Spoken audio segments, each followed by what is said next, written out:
Apocalipsis capítulo 14, versículo 1.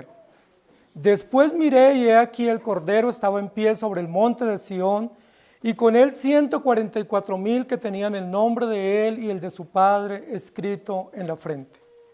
El capítulo 14 tiene una ligera variación al capítulo 13 que estudiamos y terminamos la semana pasada. El capítulo 13 describe bestias enigmáticas, una serie de figuras y de imágenes catastróficas para la sociedad que revelan toda la tergiversación del plan de Dios a nivel civil, político, ideológico, militar y también religioso. Vimos dos terribles bestias descritas. Esas terribles bestias suben de abajo o emergen de abajo y causan gran daño, mortandad, temor, marcan, esclavizan, traen cicatrices a la sociedad a través de leyes, de normas que están en contra de Dios, pervierten la moral, tergiversan el diseño de Dios y alteran todo lo que tiene que ver con Dios y con su voluntad revelada. Pero el capítulo 14 comienza con una descripción de éxito y de victoria. El apóstol Juan, en esta visión en Patmos, comienza diciendo: después miré, o luego miré, o inmediatamente miré, y he aquí el Cordero. Y a nosotros nos llama muchísimo la atención la introducción del capítulo 14, porque nos describe la victoria contundente del Cordero en toda la historia de la redención, rodeado por todos los santos de todos los tiempos, y nos describe una victoria. Es como un cuadro final, y en ese cuadro final, o en ese retrato final, o en esa toma final, están todos los salvos de todos los tiempos, pero lo más importante aquí no son los salvos de todos los tiempos, sino quién es el que ha vencido y quién es el que ha dado la victoria a estos santos de todos los tiempos. A diferencia del capítulo 13, que nos describe bestias enigmáticas, terroríficas, con una cantidad de símbolos que configuran todo su poder y su articulación y todo su alcance y su presunción, el capítulo número 14 describe una figura muy, pero muy sencilla, una figura, una criatura muy simple a la vista nuestra y a la vista de cualquiera. Es la figura de un cordero. No tiene múltiples cabezas, muchas diademas, no tiene múltiples cuernos como se describe las bestias, simplemente se describe la naturaleza de un inofensivo, noble y sencillo cordero en la escena, rodeado por miles y miles de santos y fieles que han guardado el testimonio por todos los tiempos. Después de esto miré, y he aquí el Cordero. Y el título de nuestra enseñanza hoy es: mire el Cordero. Cuando usted tiene la oportunidad de ver un cuadro final o una fotografía del triunfador o del equipo ganador o los vencedores, fácilmente nosotros nos distraemos con los detalles.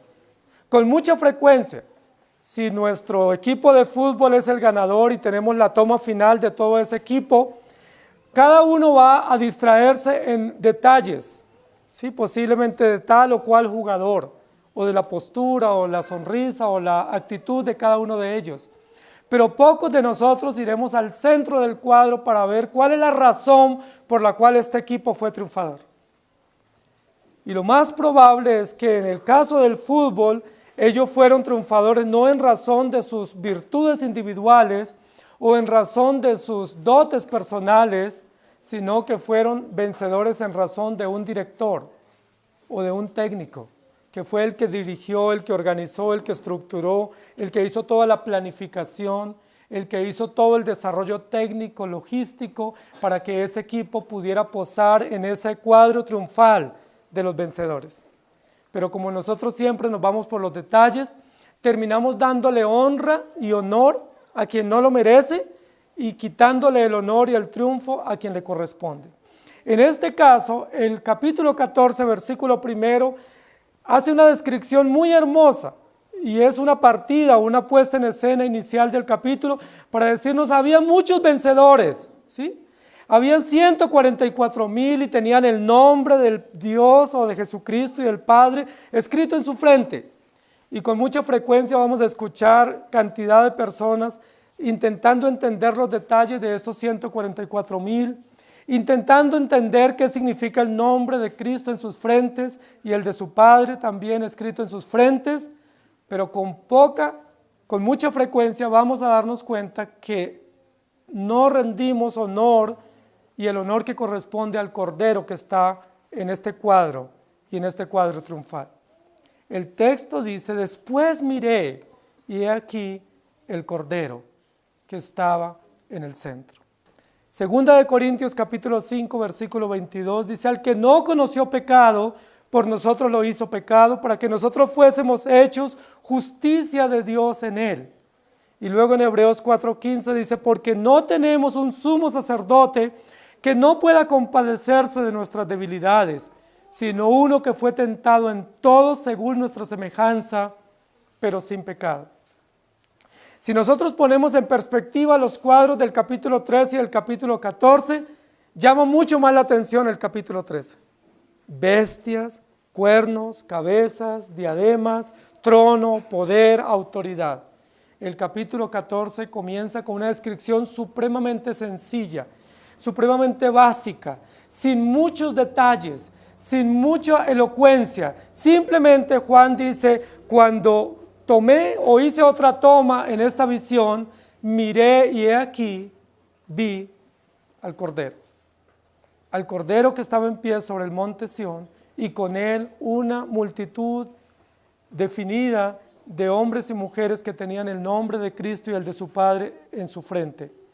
Queridos hermanos, cuando nosotros vamos a estudiar el tema de la redención, con muchísima frecuencia nos perdemos en los detalles de los beneficiados o los beneficiarios y olvidamos que el centro de la redención no está en la iglesia, ni en los siervos, ni en los mártires, ni en los elegidos, sino que el centro y el propósito y la razón de ser de la redención está en el Redentor.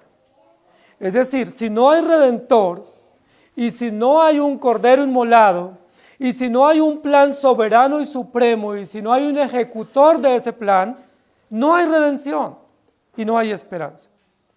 En muchas iglesias probablemente en esta mañana están rindiendo culto a los beneficios, a los detalles, a los beneficiados, a los momentos, a las épocas, pero dejan de ver el centro o el hilo conductor o la razón mayor central del plan de redención, que es Jesucristo, Cordero vencedor.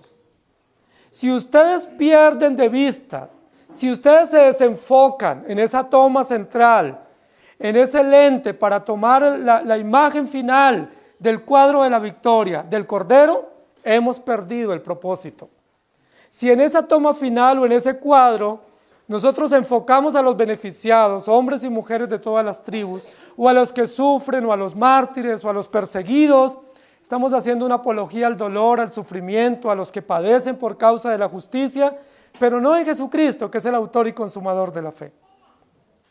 Y por eso se configuran todos los pensamientos arminianos, pelagianos, porque hacen honor a los beneficiados o beneficiarios, pero no hacen honor a aquel que dio la vida para perdonar los pecados de su pueblo.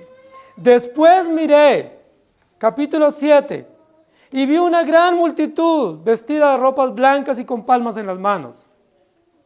Pero Juan está haciendo otra toma, otro recuento de esta misma visión. Y nos está diciendo, después de esto miré, y he aquí. Y lo que él va a ver en esta toma no es una multitud de hombres y mujeres con evidencias de sufrimiento, de tortura, de martirio, sino he aquí el Cordero. Y nos vamos a concentrar en esta mañana en este entendimiento para que nosotros podamos comprender claramente que el cuadro de la victoria o el cuadro de los vencedores o la reunión o la toma de todos los santos no tiene sentido y no tiene propósito y significado sin el Cordero. He aquí el Cordero. ¿Por qué es tan importante el Cordero en esta toma? El cordero reviste una gran importancia en contraposición a las bestias, en contraposición a esa descripción tan poderosa, tan contundente de estos poderes bestiales que representan sistemas políticos, ideológicos y también sistemas religiosos perversos o blasfemos. En ese sentido, de estas dos figuras tan eminentes, tan grandiosas, tan rimbombantes, reviste mucha importancia ver al Cordero en este cuadro. Es otro cuadro, es otra imagen, es otra toma, y he aquí el Cordero. El texto no dice aquí que vio como un cordero, o que vio un cordero. No usa un artículo indefinido, usa un artículo propio, un pronombre personal. He aquí el Cordero, es decir, el único, el absoluto, el perfecto, el elegido, el dispuesto desde antes de la fundación, está allí en esa toma. Es el Cordero, no un cordero, ni como un cordero. No usa un símil, una metáfora aquí para comparar o para describir algo semejante. Sencillamente es una descripción clara y precisa. Aquí está el Cordero. Para muchos de los estudiosos bíblicos, este texto describe a los creyentes en el cielo. Son muchos los biblistas y los que estudian las Escrituras que dicen, capítulo 14 de Apocalipsis describe a todos los creyentes en el cielo. Otros dicen, describe a todos los judíos salvos en el cielo. Otros van a decir, describe a los creyentes después del rapto, que están en el cielo. Nosotros hemos procurado tener un entendimiento un poco distinto y estamos en contravía de estos tres pensamientos que acabo de decir. En tal sentido, cuando dice aquí, he aquí el Cordero, está describiendo a aquel que se dispuso desde antes de la fundación del mundo para satisfacer todas las demandas del pacto y para perdonar los pecados de su pueblo. ¿Cuál es el primer lugar en la Biblia donde aparece el Cordero? Génesis es el primer lugar de la Escritura donde aparece el Cordero provisto. El Cordero como provisión perfecta para satisfacer. Génesis, capítulo 3. Y de ahí en adelante lo vamos a ver en todo Génesis y todo el Antiguo Testamento. ¿Cuál es el primer lugar en la historia donde aparece el Cordero? En el Edén. Y quiero que nos ubiquemos allí. Porque cuando dice, he aquí el Cordero, en lugar de estar describiendo un cuadro final escatológico celestial, aunque puede ser cierto eso, en el desarrollo del capítulo 14, nos hace mirar al pasado y recordar que el primer lugar en la historia de la humanidad donde aparece el Cordero es en el Edén y sucesivamente en Génesis para darnos esperanza de respuesta y de provisión a una sociedad caída y a un pueblo que necesita esperanza de redención. Génesis capítulo 3, ¿dónde estás tú? ¿Qué has hecho? ¿Has comido del árbol que te dije que no comieses? De cierto morirás. Pero después miré y he aquí el Cordero. Después miré y he aquí el Cordero. Quiero que no se distraigan, por favor, que se concentren. Génesis capítulo 3 describe la tragedia del hombre por el pecado, una tragedia que es consistente y consecuente a nuestros tiempos, una tragedia que es común a toda la humanidad de todos los tiempos, la tragedia de la miseria del pecado. Pero frente a la tragedia del pecado y a la consecuencia natural de la muerte y la esclavitud y la ira de Dios, después miré y he aquí el Cordero que trae esperanza para Adán y Eva en el Edén. Es el mismo Cordero que se muestra como provisión para Abraham y es el mismo Cordero que se constituye como provisión y esperanza para los creyentes de todos los tiempos. Después miré y he aquí el Cordero. Lo que nosotros podemos decir es lo siguiente. Hay un principio hermenéutico que dice que lo oscuro en la Biblia o lo más complejo, lo más denso, se debe interpretar a la luz de lo más claro. Ese es un principio simple de la hermenéutica, del análisis de la Escritura. Lo oscuro o lo complejo se interpreta a la luz de lo claro. ¿Qué es lo más oscuro aquí en el capítulo 14? Lo más oscuro probablemente tiene que ver con el número de los 144,000. Pero ¿qué es lo más simple, lo más sencillo, lo más evidente del capítulo 14? El Cordero. Es simple. El Cordero es una provisión de Dios desde antes de la fundación del mundo para perdonar los pecados de su pueblo. Y a la luz de la descripción clara y precisa del Cordero, podemos entender o interpretar qué beneficio o quiénes son aquellos que rodean o que acompañan esta corte al lado del Cordero. He aquí el Cordero que está en pie. El Cordero, dice el versículo 14, versículo 1, está en pie. Y yo quiero que ustedes noten eso. ¿Por qué el Cordero está en pie? Porque está en una señal de triunfo, de victoria. Está en una señal de ser la provisión perfecta y eficaz. No es un Cordero dolido o herido. O no es un cordero lastimero que produce dolor y angustia, no es un cordero indefenso. El cuadro que se describe aquí no es el de un cordero que está siendo llevado dócilmente, sino de un cordero que aparece en el cuadro en pie, es decir, como un cordero victorioso, un cordero fuerte, un cordero poderoso, una verdadera provisión, ¿sí?, para aquellos que están bajo la condición del pecado, pero que son beneficiarios de la promesa.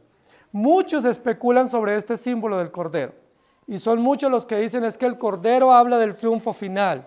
Hermanos queridos, no hay un texto en la Biblia donde aparezca la figura del Cordero en los hechos finales de la redención.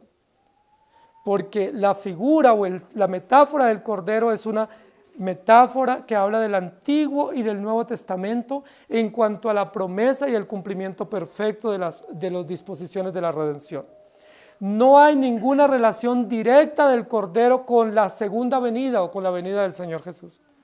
La Biblia dice que cuando el Señor venga, vendrá como juez, ¿cierto? Como rey soberano y perfecto en caballo blanco para vencer, venciendo y para vencer. Pero no dice que será un Cordero que vendrá, ¿sí?, y menos un cordero sobre un caballo.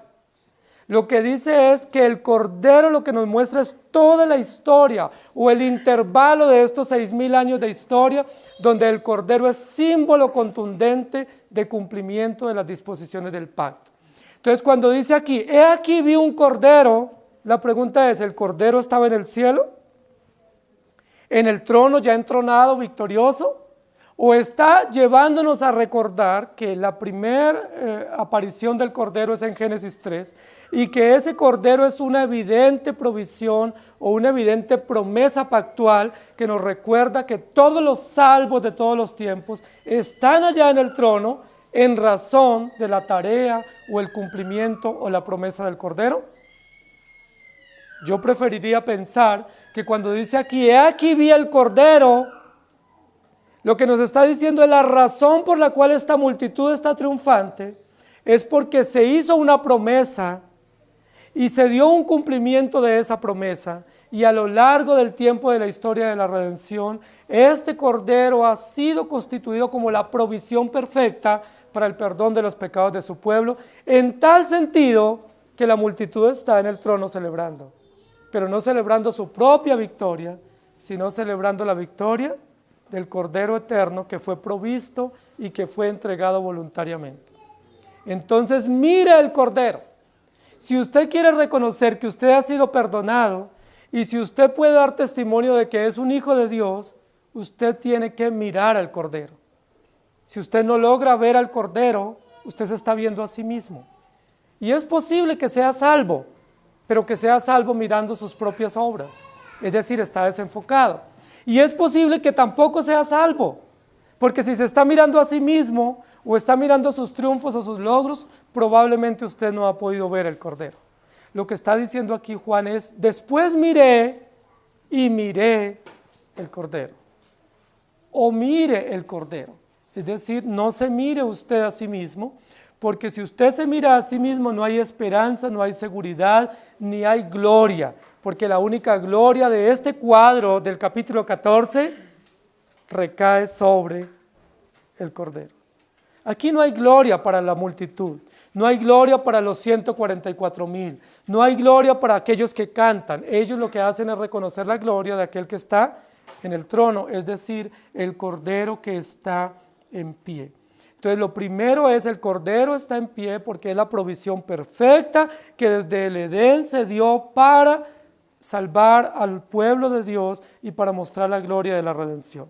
Primera de Samuel capítulo 2 versículo 10 dice: delante de Jehová serán quebrantados sus adversarios y sobre ellos tronará desde los cielos. Jehová juzgará los confines de la tierra, dará poder a su rey y exaltará el poderío de su ungido. Y Salmo 18:2 dice: Jehová, roca mía y castillo mío y mi libertador, Dios mío, fortaleza mía, en él confiaré, mi escudo y la fuerza de mi salvación, mi alto refugio. Y en el Salmo capítulo 2, versículo 6, que es uno de los salmos mesiánicos, dice: pero yo he puesto mi rey sobre Sión, mi santo monte.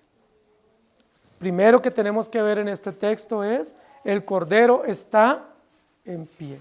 Es decir, el Cordero se ofrece o se presenta como la provisión perfecta de Dios para su pueblo, para perdonar los pecados de su pueblo, de tal manera que lo que Juan está viendo aquí es que hay un pueblo redimido por gracia, pero que es redimido no sobre la base de sus obras o de su fe, sino sobre la base de la presencia del Cordero que está en pie o que está siempre incólume ahí para cumplir las disposiciones eternas del pacto de la redención.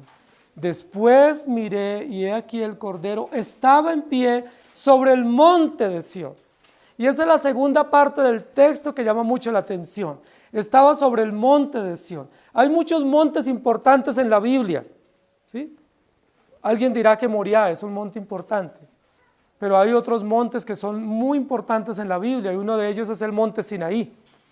El monte Sinaí es muy importante porque fue allí en esa montaña o en esa cordillera donde Dios entregó las tablas de la ley a Moisés. El monte Sinaí representa el monte de la ley o el monte de la norma o el monte de la legislación de Dios en favor de su pueblo. El monte Sinaí representa toda la legalidad del pacto. Dios establece un pacto con su pueblo dándoles una ley pública que ya había sido grabada en la conciencia, pero que ahora es puesta pública en unas tablas de piedra, no de mármol, sino de piedra, para que se cumplan fielmente y que representen toda la legalidad del pacto, o toda la voluntad de Dios, o todas las disposiciones pactuales donde se registra que Jesucristo es Cordero, y Cordero sustituto, Cordero provisor, Cordero que satisface todas las exigencias de Dios, de la ley, y beneficia a su pueblo elegido por gracia. El texto dice: después miré y he aquí el Cordero en pie sobre el monte.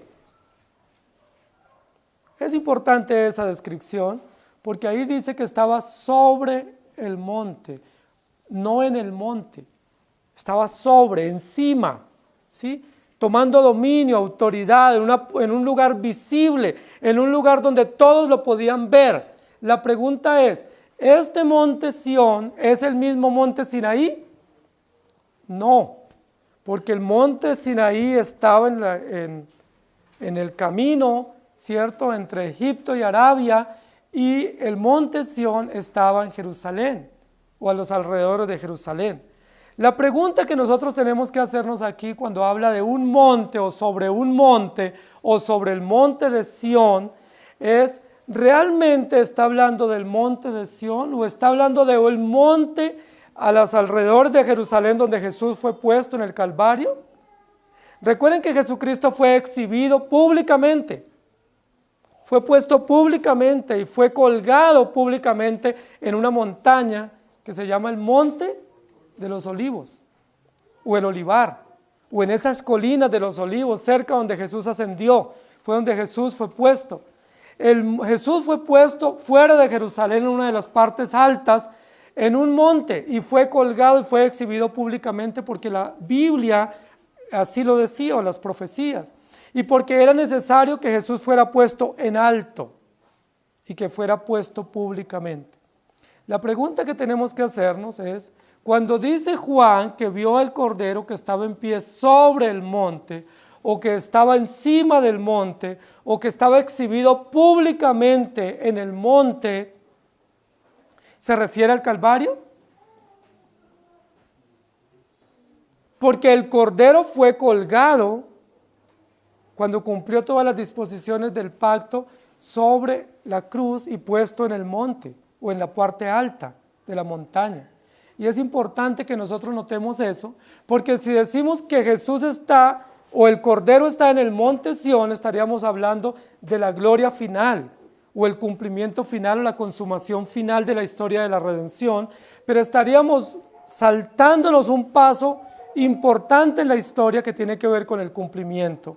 Isaías 53, versículo 3 dice: despreciado y desechado entre los hombres, varón de dolores, experimentado en quebranto, y como que escondimos de él el rostro, fue menospreciado y no lo estimamos. Y luego en Filipenses capítulo 2, versículos 5 al 11, dice: haya pues en vosotros este sentir que hubo también en Cristo Jesús, el cual siendo en forma de Dios no estimó el ser igual a Dios como cosa a que aferrarse, sino que se despojó a sí mismo tomando forma de siervo, hecho semejante a los hombres, y estando en la condición de hombre, se humilló a sí mismo, haciéndose obediente hasta la muerte y muerte de cruz. Por lo cual Dios también le exaltó hasta lo sumo, y le dio un nombre que es sobre todo nombre, para que en el nombre de Jesús se doble toda rodilla de los que están en los cielos y en la tierra y debajo de la tierra, y toda lengua confiese que Jesucristo es el Señor, para gloria de Dios Padre. Zacarías capítulo 14, versículos 4 dice: y se afirmarán sus pies en aquel día sobre el monte de los olivos que está enfrente de Jerusalén al oriente. Y el monte de los olivos se partirá por en medio hacia el oriente y hacia el occidente, haciendo un valle muy grande, y la mitad del monte se apartará hacia el norte y la otra mitad hacia el sur. Y luego en Hechos capítulo 1, versículos 10 y 12 dice: estando ellos con los ojos puestos en el cielo, entre tanto que él se iba, he aquí se pusieron junto a ellos dos varones con vestiduras blancas, los cuales también le dijeron: varones galileos, ¿por qué estáis mirando al cielo? Este mismo Jesús que ha sido tomado de vosotros al cielo, así vendrá como le habéis visto ir al cielo. Entonces volvieron a Jerusalén desde el monte que se llama del Olivar, el cual está cerca de Jerusalén, camino de un día de reposo. Hermanos queridos, hay un texto en el Evangelio que dice: he aquí el Cordero de Dios que quita el pecado del mundo. Juan Bautista, cuando Jesús se aproximó para ser bautizado, dijo esto o expresó esto, que tiene mucha concordancia con lo que Juan posteriormente en la visión va a decir: he aquí el Cordero. Pero aquí no va a decir: he aquí el Cordero de Dios que quita el pecado del mundo, sino he aquí el Cordero que está en pie sobre el monte, o que ha sido puesto sobre el monte, o que ha sido colgado sobre el monte para cumplir las disposiciones del pacto. Aquí nos está hablando el texto de otro momento histórico que tiene que ver con el pacto eterno. Primero, el Cordero provisto como señal, como figura, como reemplazo, como sustituto para satisfacer las demandas de Dios y de la ley y para perdonar los pecados de su pueblo. Y en segundo lugar, el Cordero que fue colgado o que fue exhibido o que fue puesto sobre el monte en la cruz, y que fue pública su crucifixión y su exposición para satisfacer las demandas. En este sentido, en este lugar donde el Cordero es puesto sobre el monte o en el Calvario, dice la Biblia, él enmudeció y no abrió su boca, como cordero fue llevado al matadero y delante de sus trasquiladores. Lo que queremos decir es lo siguiente: para que esta multitud del cuadro del capítulo 14, versículo 1 y siguientes versículos pueda estar en pie, celebrando, ovacionando su victoria, primero tuvo que haber una promesa de redención. Primero tuvo que haber un cordero provisto en el comienzo de la historia de la humanidad, Génesis capítulo 3 y todos los textos sucesivos de Génesis y de las promesas pactuales. Para que esta multitud pueda celebrar y pueda participar de esta toma tan extraordinaria y tan gloriosa alrededor del Cordero, tuvo que haber un cumplimiento histórico de estas promesas pactuales. Y ese cumplimiento histórico fue en el Calvario, fue el lugar donde Jesucristo fue puesto, fue en la montaña, fue en el monte. Y ese monte guarda relación directa con el monte Sinaí y guarda relación directa con el monte de la Ascensión y guarda relación directa con el monte del Edén. Es decir, los lugares donde Dios dio la promesa del pacto, la ley, luego la crucifixión y la ascensión. Gran parte de los eventos de la redención tienen que ver con montañas en la historia de Israel, con lugares altos donde muestra la supremacía de Dios y la supremacía de su gloria y la supremacía de su ley, pero también la supremacía del cumplimiento y lo visible del cumplimiento. A diferencia de las bestias, ¿recuerdan de dónde vienen las bestias? De abajo, de la llanura, del abismo, de lo más bajo vienen las bestias. ¿De dónde viene el Redentor y la provisión? De lo más alto, de lo más sublime. ¿Dónde aparece la promesa? En lo alto. ¿Dónde se muestra históricamente o topográficamente la promesa? En la montaña, en lo más alto donde todos puedan ver. Y eso nos muestra un contraste, una distinción, una diferencia. Mientras las bestias vienen de abajo y son rastreras, son reptiles, son dragones, el Cordero de Dios provisto se presenta en una montaña alta, sin temor a ser exhibido, sin temor a ser visto, sin temor a ser expuesto, porque mientras los soldados romanos y los religiosos judíos lo exponen para humillación y para vergüenza, estaba dispuesto que él fuera exhibido públicamente, para que no quedara duda que él es el Redentor público, entregado fielmente para satisfacer las demandas de su pueblo. Juan capítulo 1, versículo 29. El siguiente día vio Juan a Jesús que venía a él y dijo: he aquí el Cordero de Dios que quita el pecado del mundo. Esta es una descripción muy usual en Juan, porque lo va a decir aquí, luego lo dice en capítulo 7 de Apocalipsis y ahora lo va a mencionar en capítulo 14 de Apocalipsis. He aquí el Cordero, o mire el Cordero, ahí está, no lo pierda de vista, no se desenfoque, no se distraiga. He aquí el Cordero, es el punto de vista. He aquí el Cordero de Dios. Y en 1 de Pedro 1:19, sino con la sangre preciosa de Cristo, como de un cordero sin mancha y sin contaminación. Cuando el texto dice, he aquí el Cordero, no se refiere al triunfo final o al juicio final, porque no aparece el Cordero en el juicio final. El juicio final aparece Dios en su plena gloria, en su pleno poder y autoridad como juez único y soberano, dictando sentencias sobre todos. Pero cuando dice, he aquí el Cordero, nos muestra la historia de la redención, nos muestra el pacto descrito. En primer lugar, la promesa de la redención en el Edén. En segundo lugar, el cumplimiento de la promesa de la redención en el Calvario. Y luego, en tercer lugar, la consumación con todo su pueblo. He aquí el Cordero que estaba en pie sobre el monte de Sión.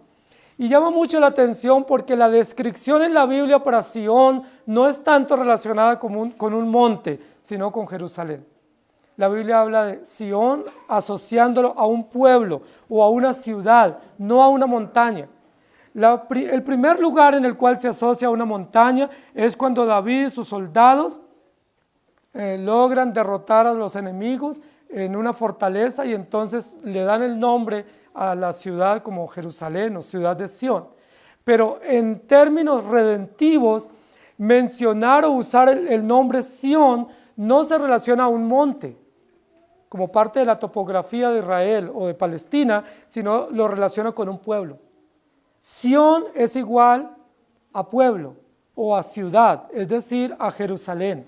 Sión es igual a Jerusalén, que es la ciudad de paz, o el pueblo de la promesa, o la ciudad redimida, o todos los santos. Decir que en este contexto está hablando de Sión como montaña sería equivocado porque está haciendo una descripción del Cordero reunido con todos los salvos. Es decir, Sión equivale aquí a santos, o a salvos, o a redimidos, o al pueblo elegido que celebra la victoria. Es como la Nueva Jerusalén, Es como un anticipo de la nueva ciudad que va a ser descrita más adelante en Apocalipsis. Aquí se describe a través de una mención que era conocida para los hebreos y es el monte Sión. ¿Por qué el monte Sión? Porque el primer lugar donde aparece esa mención es en 2 de Samuel, capítulo 5, versículos 6 y 7. Entonces marchó el rey con sus hombres a Jerusalén contra los jebuseos que moraban en aquella tierra, los cuales hablaron a David diciendo: tú no entrarás acá, pues aún los ciegos y los cojos te echarán, queriendo decir: David no puede entrar acá. Pero David tomó la fortaleza de Sión, la cual es la ciudad de David. La primera mención a Sión es como una conquista que hace David de ese territorio de parte de los jebuseos, y se conoce eso como la ciudad de David. ¿Cuál es la ciudad de David? Sión. Luego Belén, la ciudad de David, y luego Jerusalén, el pueblo de la promesa, o la nueva Jerusalén, donde está el templo y donde están todos los que son salvos por la simiente de David, o por la descendencia de David, o por el rey, que es el hijo de David, Jesús, el Cordero inmolado. ¿Me hago entender? Cuando aquí dice, está en el monte Sión, pues no tenemos que pensar en una montaña que se llama Sión, porque Sión aquí se asocia con los redimidos, con los salvos, con la ciudad de Dios, con la nueva Jerusalén.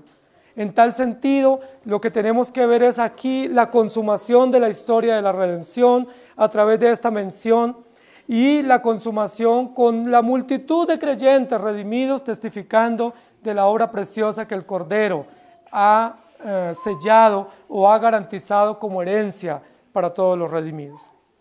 Entonces, después miré y he aquí el Cordero que estaba en pie. La primera mención al Cordero en el Edén. Génesis 3, Cordero en pie como provisión, como sustituto, un Cordero que se ofrece voluntariamente como una señal de promesa y de esperanza pactual para pagar los pecados de su pueblo y satisfacer las demandas de la ley. Primera mención, he aquí el Cordero, ¿dónde está? En el Edén, promesa primigenia, promesa principal de redención. Ante la tragedia del pecado, una promesa pactual, una esperanza de redención. Ahí está el Cordero, ahí está la provisión. Enfoque el Cordero, porque es la esperanza para sus pecados. Enfoque, tómelo ahí en primer plano, porque la única esperanza para usted y para mí en medio de la tragedia del pecado es el Cordero provisto como señal pactual y como promesa de redención. En segundo lugar, el Cordero está en pie en el monte, sobre el monte. Queridos hermanos, no tiene sentido la metáfora del Cordero si es simplemente una tradición hebrea. No tiene sentido los múltiples sacrificios si son simplemente ritos religiosos o ceremoniales. El único sentido de la señal metafórica del Cordero y de los señales de múltiples corderos en sacrificios es que Jesucristo es el Cordero que quita el pecado del mundo. Juan Bautista lo dijo cuando Jesús se aproximó. He aquí el Cordero de Dios que quita el pecado del mundo. He aquí el Hijo de Dios que viene y camina y se aproxima voluntariamente hacia el monte. Jesús mismo se entregó voluntariamente. Antes de bajar a Jerusalén en su última visita, dice la Biblia, Jesús afirmó su rostro y voluntariamente se llenó de coraje, de valor, de determinación y se entregó, porque ha llegado la hora, le dijo a sus discípulos, el Hijo del Hombre será entregado en manos de pecadores y será puesto en una cruz y será levantado en una montaña para que todos lo vean, se burlen de él, pero esa burla también muestra toda la connotación judicial de que Jesús fue puesto en alto, para que sea un testimonio, un emblema, un estandarte, una señal pública a todos los que lo mataron y a los que hoy siguen negándolo, que él fue puesto públicamente, el Cordero de Dios que quita el pecado del mundo, sobre un monte en el Calvario. Esa es la razón por la cual los fieles celebran, porque el Cordero no simplemente fue muerto y puesto como señal en los dinteles de las puertas, no simplemente fue una tradición anual en la fiesta de la Pascua. No solamente eran tradiciones de ritos hebreos, sino que todo eso se consuma en un único sacrificio perfecto en el Calvario. He aquí el Cordero puesto en el Calvario, perdonando judicialmente los pecados de su pueblo. Y en tercer lugar, he aquí el Cordero triunfante en Sión. He aquí el Cordero triunfante en medio de Jerusalén, en medio de su ciudad, en medio de los redimidos. Y esa última parte del texto dice, y con él, en Sión, no en el Calvario, no en el Edén. En el Edén, una sociedad caída que recibe una promesa redentiva basada en el Cordero. En el Calvario, una sociedad que se levanta en contra de él, que ve el testimonio judicial de Jesucristo en el Calvario, exhibido públicamente. Pero ahora una multitud con él en Sión. Está describiendo a los creyentes en la consumación de la historia, dándonos la promesa de la redención. Y esto reviste una gran importancia. Alguien pudiera verlo como un texto paralelo del capítulo 7 de Apocalipsis. Pero recuerden que nosotros dijimos que la primera serie de Apocalipsis, que son los 7 sellos, donde está el capítulo 7 de los 144,000, describe todas las disposiciones legales del pacto eterno de redención. Es decir, los 7 sellos y los 144,000 nombrados de las 12 tribus, describe todo el plan eterno o el decreto eterno de la salvación, puesta bajo efectos legales o jurídicos o normativos que nos anticipa el desarrollo histórico. Es decir, primero se expone la ley, primero se da a conocer toda la base legal y normativa y luego comienza a rodar la historia. Comienza el rodaje de la historia. Se abre el telón y el telón se abre con Génesis capítulo 1. Que ruede la historia, porque ya la norma está, ya el decreto está, ya está sellado y se tiene que cumplir fielmente sobre la base jurídica del sellador o el testador o el sustituto que es Cristo el Cordero. Y en ese desarrollo histórico del pacto de redención está el capítulo 14 de Apocalipsis. Para muchos, una escena celestial. Todos los creyentes ya en el cielo, después de la gran tribulación, o después del milenio, o el transmilenio, o el amilenio. Para otros, después del rapto, pero ninguna de las anteriores. Esto describe el desarrollo histórico de la redención y la victoria de todos los creyentes.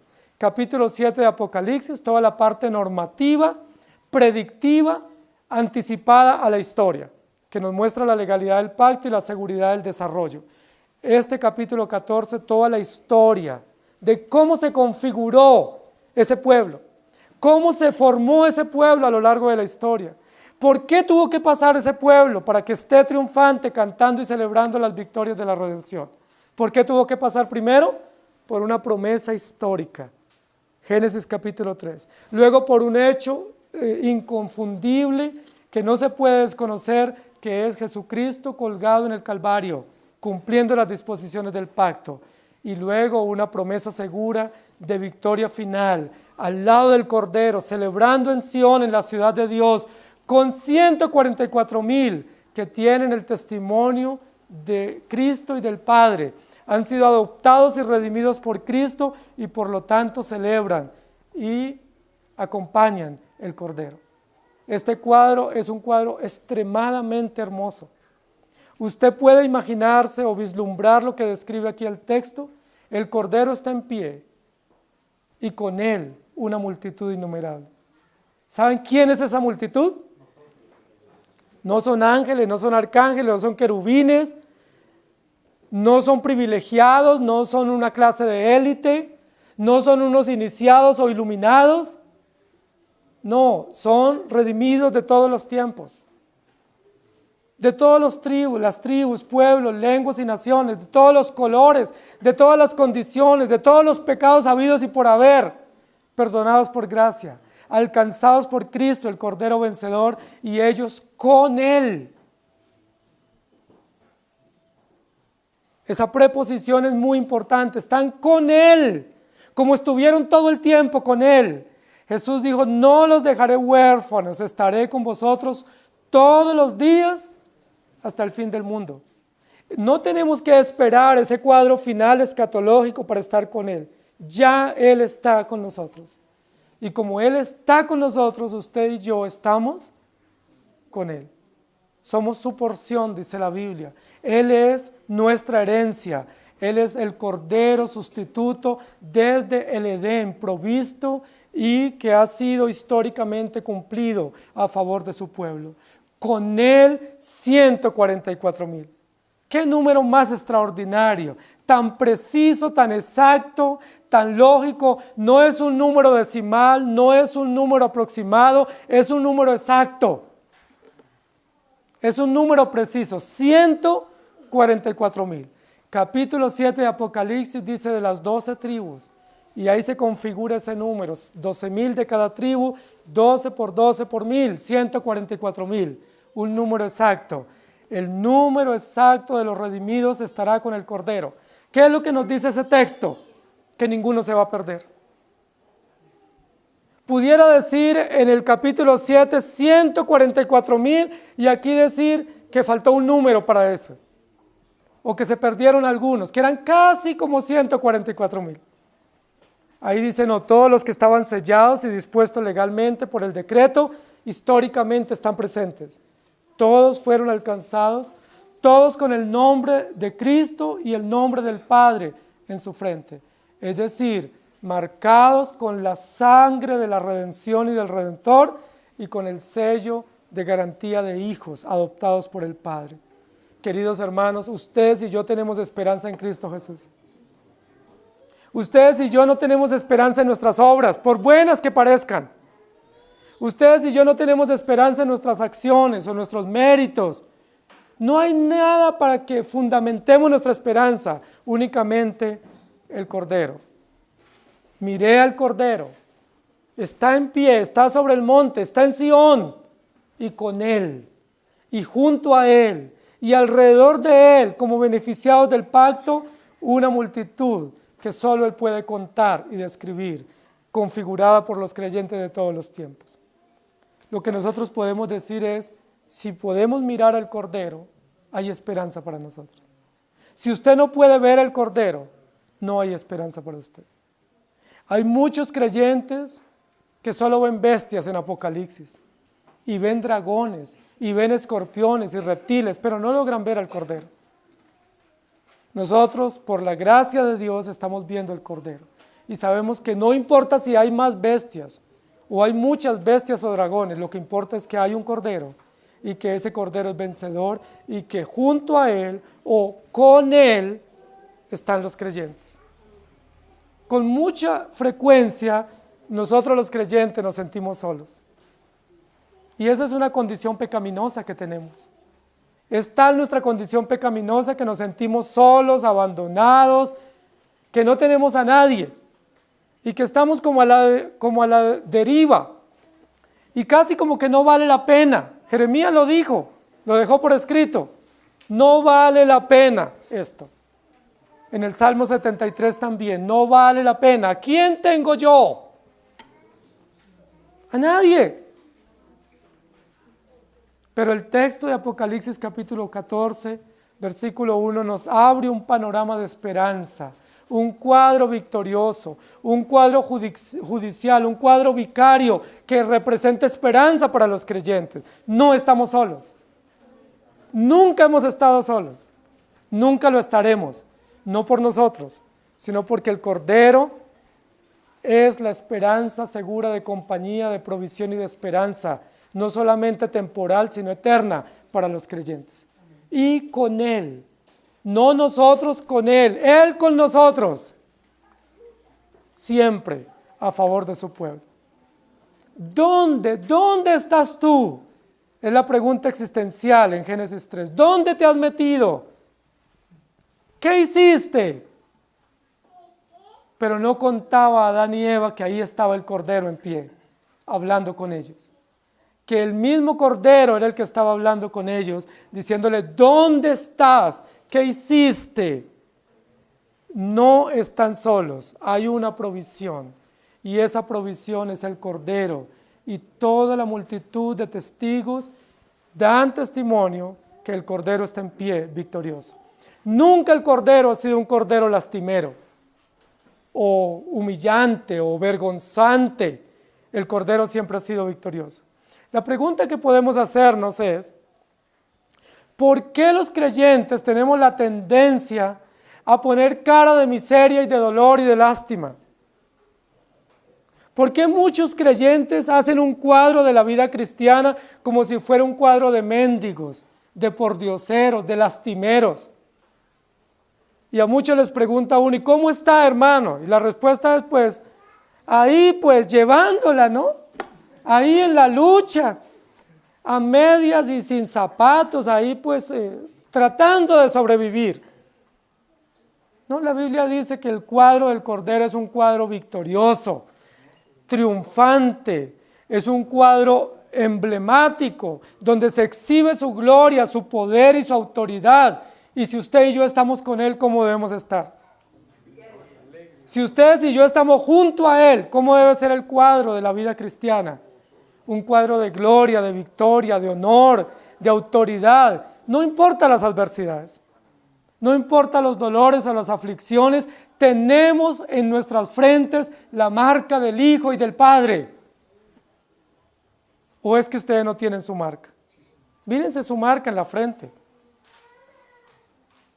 Porque si en su frente está la marca de los cuernos, representan la bestia o de aquel que se asemeja al cordero. Pero el texto dice en la frente de los hijos o en la frente de los redimidos solo puede haber el nombre del Hijo y es el nombre de los redimidos. Y el nombre del Padre es adoptados, hijos de Dios, salvos por gracia, victoriosos por la obra perfecta de Jesucristo. ¿Miseria? ¿Cuál miseria? ¿Tragedia? ¿Cuál tragedia o lástima? Yo no veo aquí un cuadro lastimero del Cordero, como a veces nos lo quieren presentar. El Señor caído, pobrecito. El Señor de los dolores, el doloroso. No, ningún doloroso ni ningún caído. Es el Cordero puesto en pie, triunfante, siempre ha estado triunfante. Aún en el Calvario, derramando su sangre, es el gran triunfador, el gran glorioso Redentor provisto, y con Él, y junto a Él, y alrededor de Él, ustedes y yo. Ese cuadro tan glorioso. Pero tenemos que mirar al Cordero. Si usted se mira a sí mismo, miseria, dolor, frustración y lástima. Si usted mira a otros, apague y vámonos. Pero si usted mira al Cordero, esperanza, gloria, poder y autoridad. Y es lo que dice Juan. Y hasta aquí no hemos visto la primer queja de Juan. Y Juan estaba en unas condiciones paupérrimas en Patmos. Abandonado, envejecido, perseguido, botado, dejado a la deriva en una isla inhóspita. Pero hasta aquí no hay una queja. ¿Sabe qué dice? Vi dos bestias enormes, terribles, pero enfoqué en otra dirección y he aquí el Cordero sobre el monte victorioso y glorioso, y con él todos nosotros en ese cuadro hermoso para enmarcar de la gloria de Cristo y los creyentes disfrutando de su gloria perfecta con su nombre escrito en las frentes. Hermanos queridos, ustedes y yo tenemos que mirar al Cordero. No mire nadie más, no se distraiga. No mire para ningún otro lado, no mire para atrás ni para el lado, ni para abajo, mire para arriba. Porque ahí en el monte, en la gloria de Dios, está el Cordero triunfante y con él todos los creyentes. Amén. Señor, gracias por tu palabra, por recordarnos que aunque somos pecadores, tú perdonaste los pecados de tu pueblo, que aunque seguimos luchando con una condición caída y hay tantas circunstancias adversas temporales, son leves tribulaciones momentáneas que no tienen comparación con la gloria venidera. Ayúdanos a recordar que el Cordero siempre ha estado en pie, en posición de victoria y de firmeza y de gloria, en posición combativa en defensa de su pueblo, y que como Él reina, nosotros también reinamos con Él.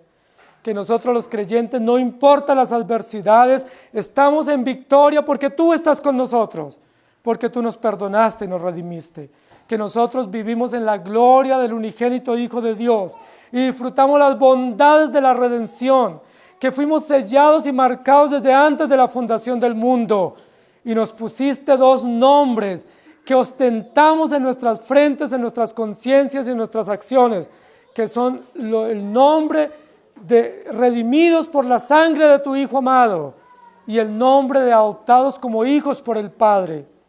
Gracias te damos. Perdónanos porque muchas veces nos quedamos en el remolino de nuestros pecados. Perdónanos porque muchas veces nos revolcamos en el lodo cenagoso de la miseria y no vemos tu gloria. Y nos autocompadecemos. Y a veces te vemos a ti como miserable y pordiosero y mendigo y como un cordero lastimero. Pobrecito de ti y pobrecito de nosotros. Cuando tenemos que verte como lo ve Juan el apóstol en ese cuadro glorioso, en lo alto, en la montaña del Calvario, triunfante, así como te presentaste en la montaña del Edén triunfante, como provisión perfecta, y así como te presentaste en el monte Sinaí, triunfante, con truenos y relámpagos y un gran estruendo, y así como descenderás en la montaña de Jerusalén, como dice la Biblia, para mostrar tu gloria y sellar esta historia redentiva que en ningún momento del desarrollo ha sido perdida o ha sido vencida, sino que siempre ha sido una victoria segura, con cada capítulo y cada episodio añadiendo y engrandeciendo el gran cuadro final de la victoria. Gracias por esa iglesia triunfante de todos los tiempos. Y gracias porque hoy los creyentes que estamos aquí escuchando y presenciando este cuadro, damos testimonio de que estamos contigo. No por nuestros méritos, sino por la sangre de Jesucristo en el Calvario y por la promesa provista desde el Edén. Estamos con el Cordero, estamos alrededor del Cordero, estamos en el Cordero. ¡Qué maravilla! Ayúdanos a vivir para ti y que todas las adversidades sean como aguas pasajeras y que todas las adversidades sean como miserias temporales y que todas las adversidades sean como escalones que nos ayuden a ver tu gloria y no a desanimarnos y ver la miseria del pecado o a mirarnos a nosotros mismos. No importa las bestias, los dragones, las amenazas judiciales o políticas, no importa las falsedades doctrinales, lo que importa es que el Cordero está en pie. El Cordero está derramando su sangre y mostrándonos ese cuadro del Calvario. Y el Cordero está aguardando el triunfo final o el momento final de la consumación de la historia. Y con él toda la multitud de creyentes, incluidos nosotros. Gracias te damos en Cristo Jesús. Amén. Señor les bendiga, iglesia.